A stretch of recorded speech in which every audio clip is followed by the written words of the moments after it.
I am Choki van der Merwe, admin clerk of ATG CrossFit and Bubishi Karate. I'm also known as the Castle King. My skills include remembering one-liners from movies and lifting more than most girls at the gym. Nick Chalmers, coach at ATG CrossFit, karate instructor at Bubishi Karate, possible vampire and master of dad jokes. Hi, I'm Kyle Chalmers, vertically challenged and horizontally encouraged head coach of ATG CrossFit. And you're listening to Gym Owner Jams.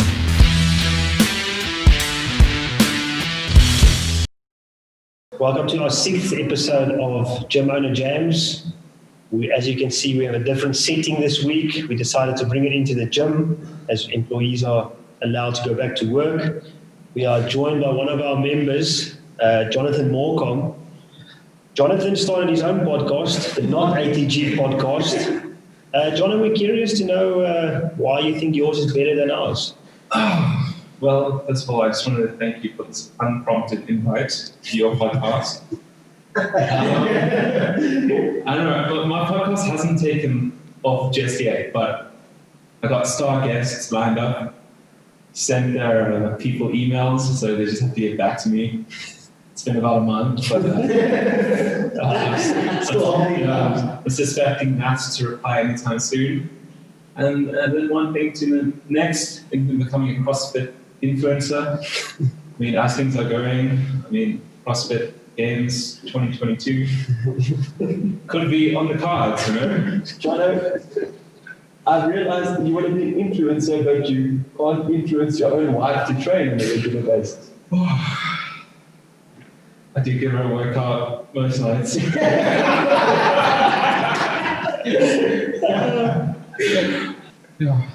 So, Jono is famous for wearing a shirt in class, but not on a Zoom or online class. And he also finishes a 10-minute AMRAP in 5 minutes. Just tell us a bit more about that. Well, everybody knows the show, taking it off gives you an extra 10%.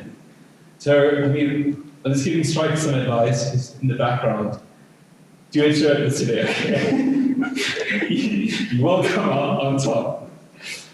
And for the AMRAP, what can you say?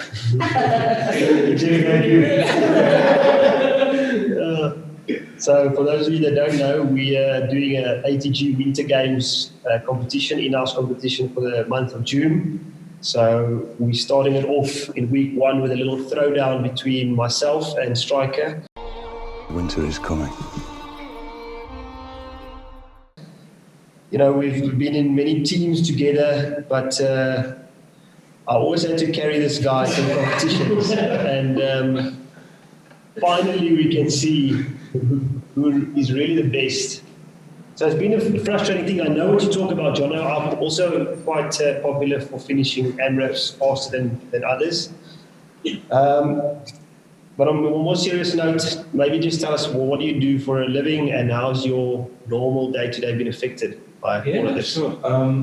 So I'm a candidate attorney at the moment after about 7 years of study, and then now this is my 2nd year of being a candidate attorney.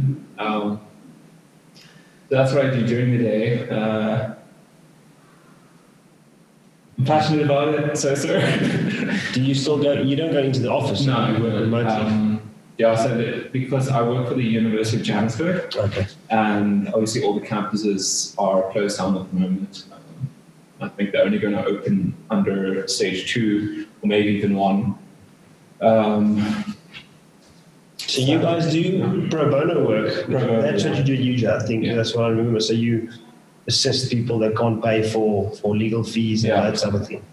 And when they do go back, have they given you an indication of if you're going to have like certain staff allowed to be there, or is it going to be, because obviously they mentioned that you can only have a third of the students there. Is there any idea between the staff? The latest indication that we had was that they're going to try allow the final years back in, and then just the essential staff back at the university, but after all the checks, so the COVID swabs, and then you also need a letter from the university and so forth. So there's quite a lot of procedure, so maybe at the end of June we'll be able to go back officially.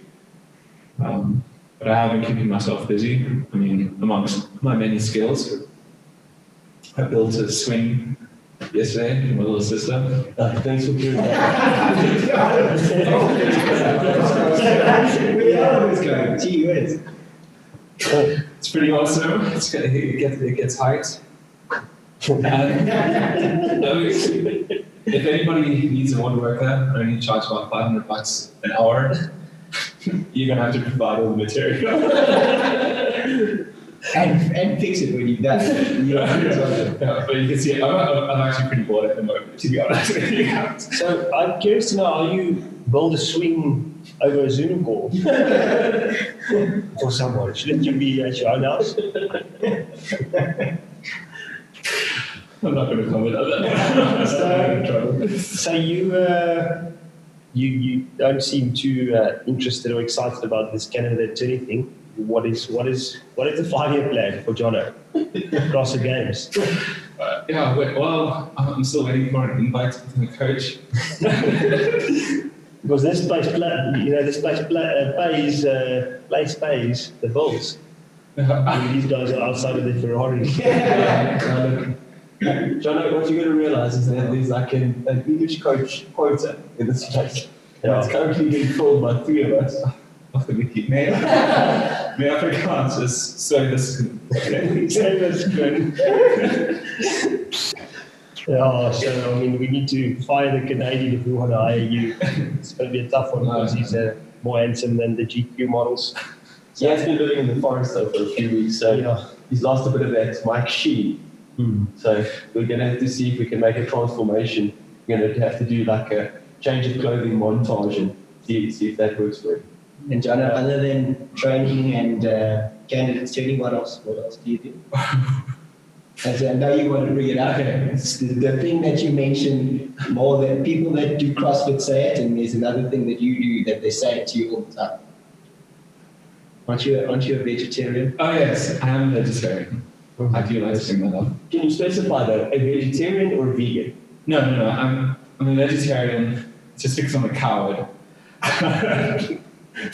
I've never like. Can you say the word coward? Of course I can. But yeah, no, I've been doing that for about 10 years now. So pretty set with it. It's quite enjoyable to go to CrossFit on the dinner table. Make people feel guilty. No. I do it for ethical reasons, but yeah. It's like a normal. Obviously, you started CrossFit about 2 years ago. Yeah. Do you need to prop up your protein in a different way, or is it honestly not like that? Coming from someone that has no clue about these things. Are you trying to say something? No, I'm curious. I mean, a lot of things I hear is about protein intake. I do uninformed opinion. I do take protein after workouts, but I mean, I never went to like a nutritionist or anything who's told me that. I haven't had an injury, so maybe that's basically. That's just genetics. Yeah. Genetics, sure. Yeah, we're going to have a steak afterwards. All right, general topics.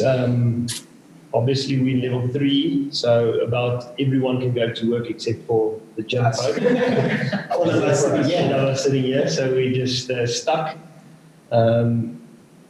What are your thoughts? I mean, my initial thoughts were anger, but I guess on a more blanket scale, I don't know if it's the right decision, because we're in a place where people can gather quite closely. So I'm keen to know what you guys think. Yeah, I think we've got to just make sure that we're protecting the people that come into the gym.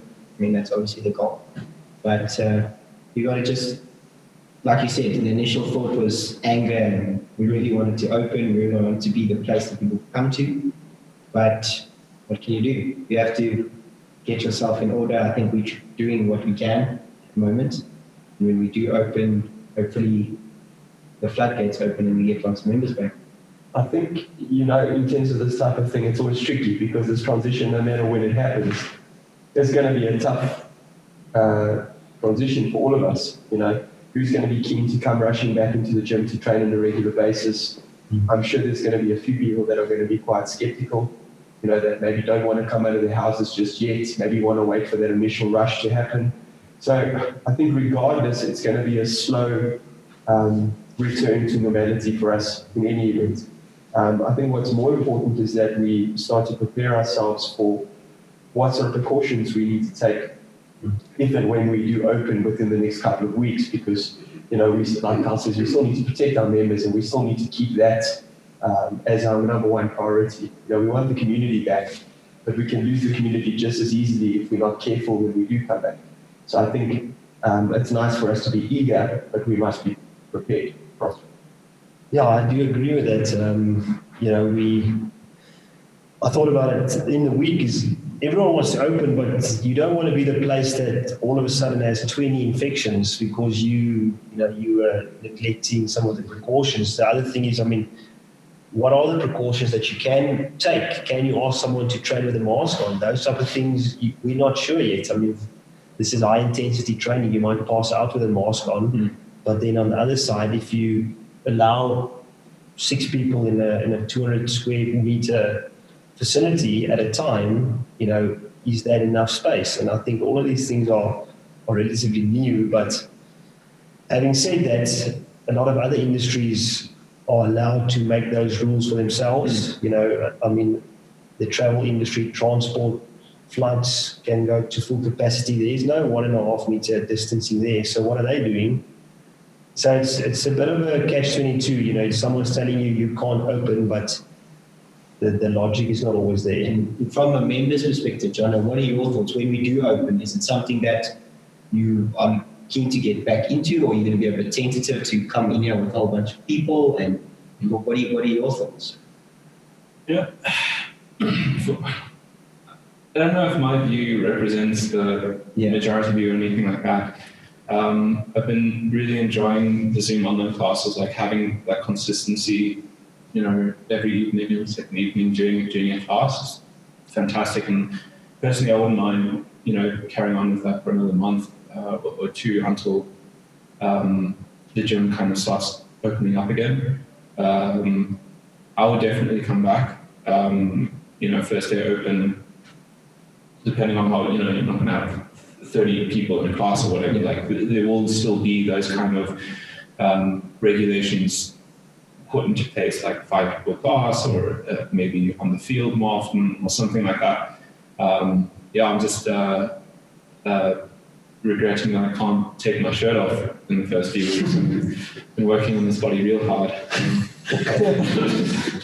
It's going to be pretty cold in here when we open. I don't know if you're going to want to take your shirt off. Yeah. But it seems to me that's the thing. I mean, you can open and you can just go 20 people per class and people will still come. But that's our responsibility as box owners and coaches across the country or across the world is you need to put the rules in place now. You sort of enforce them to a certain degree. I mean, like you said now, you want the members to feel as comfortable as we can possibly make them feel to come back, if you want them to come back. I have a feeling we will run both concurrently for at least 3 months. You know, you'll have a Zoom class once a day or twice a day, but you'll also open. Because I do think there's people that, well, it's again, and I stressed this the other day, is not necessarily our health that is in jeopardy. I mean, the stats show that under 40-year-olds, we're not very prone to be severely affected by this. I mean, there are the odd cases, but you don't want to go and give your parents or grandparents this virus without even knowing it. And you don't want to be the facility where this actually happened. And that's the difficult thing to grasp is, yes, we can be very irresponsible and high-five and shake hands, or you need to just carry on like another interesting thought on the subject is we found out today that one of the relatively well-known gyms is also closing down. They're closing their doors and just going online completely.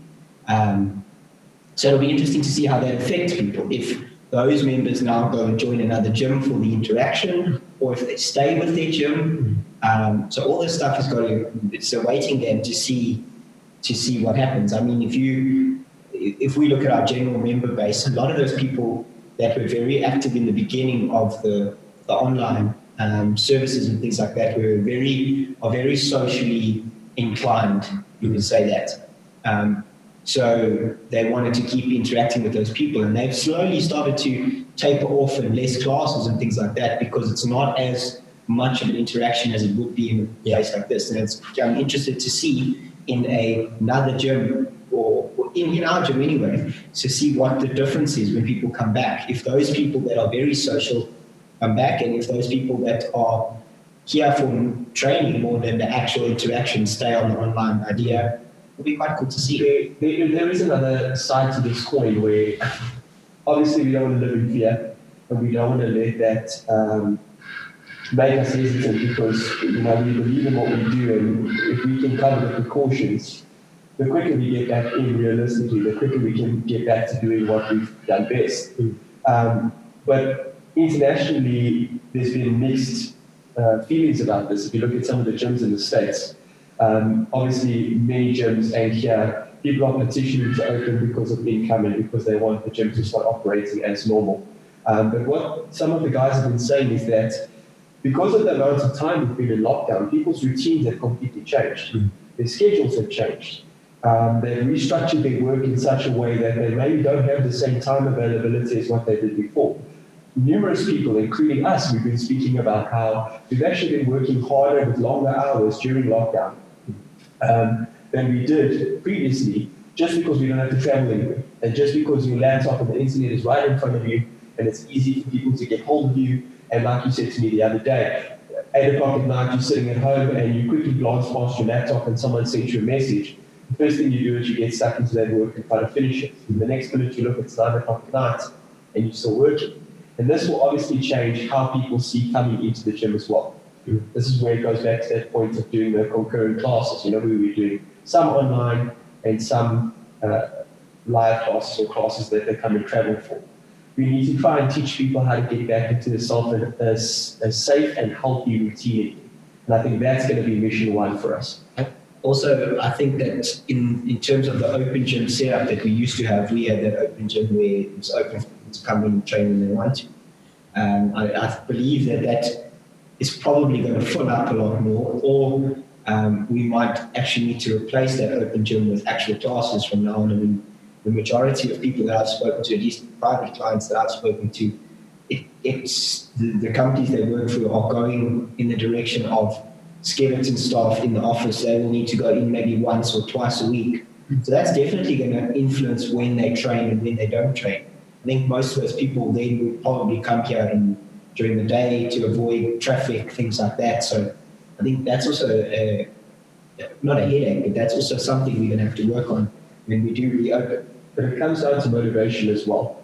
I think one of the key things that we've been trying to focus on, and also your inputs on this, Jono, we've been doing our best to try and give people a reason to keep training and give people some motivation, goals set for them, competitions, different things ahead of them to try and keep them looking forward and keep them training.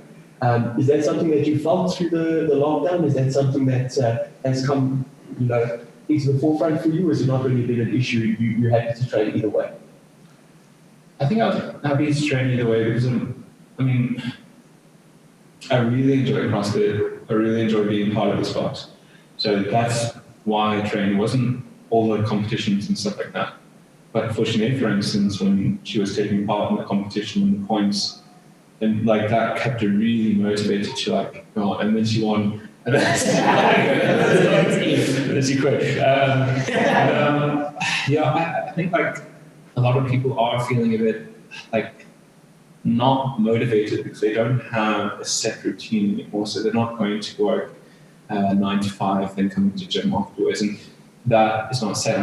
I'm staying up till 2 o'clock in the morning sometimes and waking up at 10 because I don't have to be at the desk at 8 o'clock in the morning. So I think the routines are thrown out a bit, and that's maybe why people are not being motivated to come to classes regularly.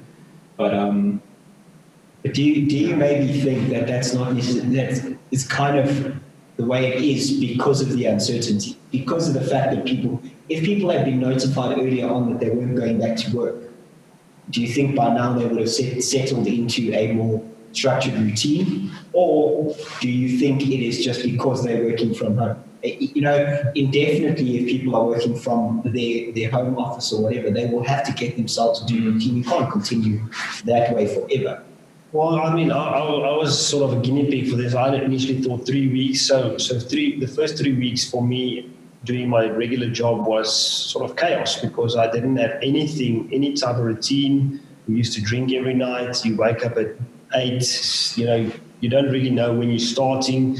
And then it sort of became more reality sunk in that we're going to do this. We had a meeting and this is going to be the new normal for probably by choice for the next year or the end of the year. And then all of a sudden you need to say, well, I need to put something in place. I mean, I was training 15 minutes a night.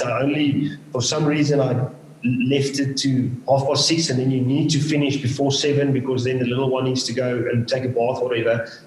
Now I have to swap all around. But I think that hasn't occurred for everyone where you say, well, the whole thing is shifted from 8 to 9 in the mornings is my training slot. Then you go to work 9-ish or 9:30 to 5:30. And then that's got to become my new normal. I think the problem is a lot of companies haven't had that discussion with their employees to say, well, guys, we are not going back to work soon, or you are going back to work in level 1, which is September. So get used to this. And I think the problem with the training was the people that didn't train in the first 3 weeks because they thought they were going to take a 3-week break and then they'll jump back in. It's very difficult to do nothing for 3 weeks and then get into this because CrossFit is a difficult thing to leave for a month and then jump into. And I can see that by the stats. The guys that were not active in the first 3 weeks have still not really jumped onto any of the classes. So, I guess it is because of the uncertainty, but I think people need to it's also now a case of needing to take ownership of the fact that this is going to be the new normal for the next 3 to 4 to 6 to 12 months until the vaccine is ready. And you can decide to go at this, with your glasses on, or you can go through it blind. It's not going to change. I mean, and it also goes down to why were you training in the first place? Why did you decide to seek out a facility to train in a CrossFit environment? Why is this something that you picked up on? And for a lot of people, it's that balance in their life, right? It's the ability to do something physical because they're in front of the computer the whole day, they're sitting down in a chair the whole day and they're working. Now, for whatever reason, we've excused this behavior of just being inactive the whole day because we've now got all this work to do.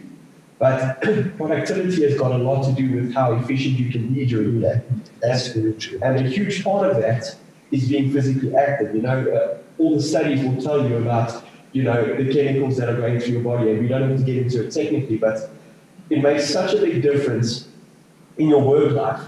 If you just have that hour or hour and a half per day where you're up and you're active and you're getting re-energized, not only for your job, but for your home life. I find if I don't train on a day, my wife and I are at each other's throats because you've got this pent-up frustration that you need to get rid of. That training that solves that problem for you.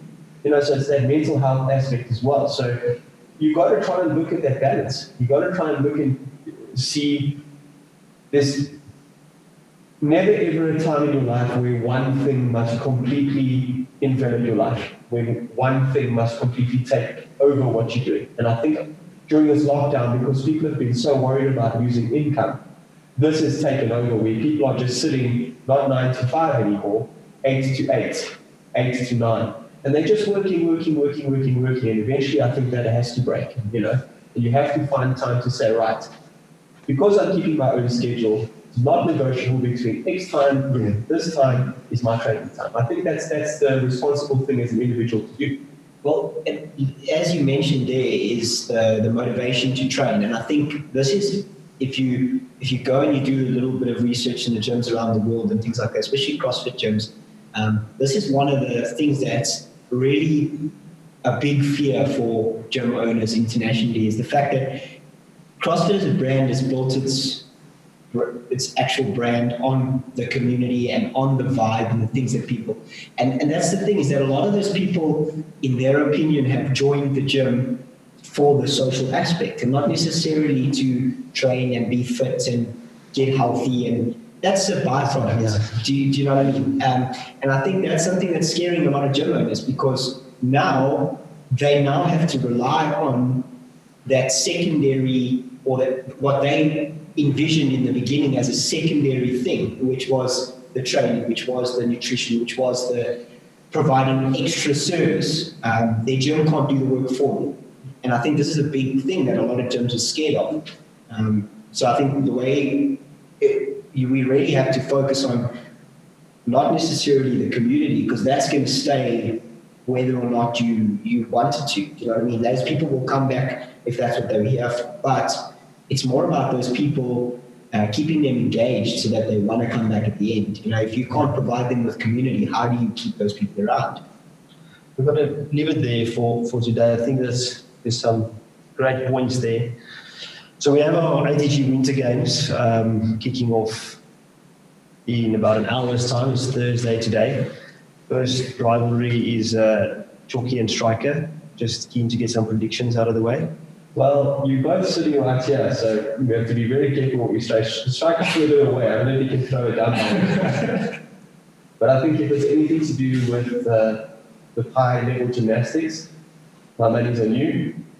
If it's got anything to do with anything else, my money's on all Stephen over there. You know, I mean, for a guy that wears his wife's ski pants at 6 a.m., he's pretty fit. I won't lie. Let's see. I'm going to give it to anybody who takes his shirt off during the workout. They'll give it the extra 10%, and that's gonna win it. So just putting it out there.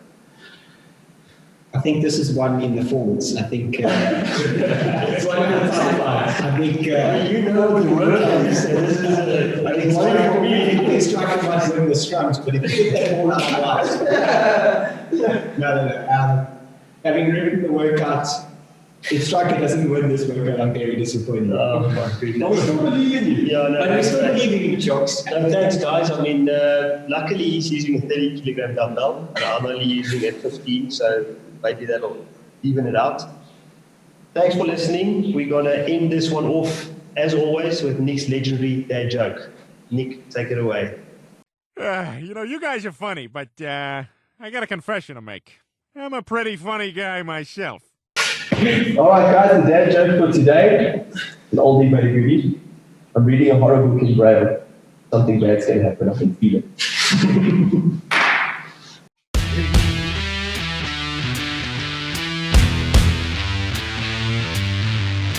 Thanks for listening to our Gym Owner Jams podcast.